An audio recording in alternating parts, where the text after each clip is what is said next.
Snakken går så godt, når man hakker, skærer og steger maden.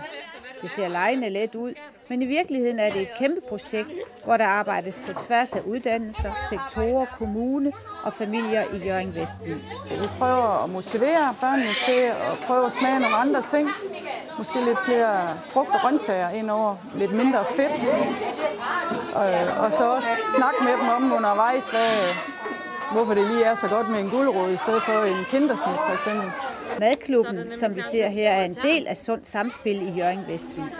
Her fandt man på at skabe et delprojekt, hvor man i en madklub er fælles om madlavning, hyggeligt samvær og leg.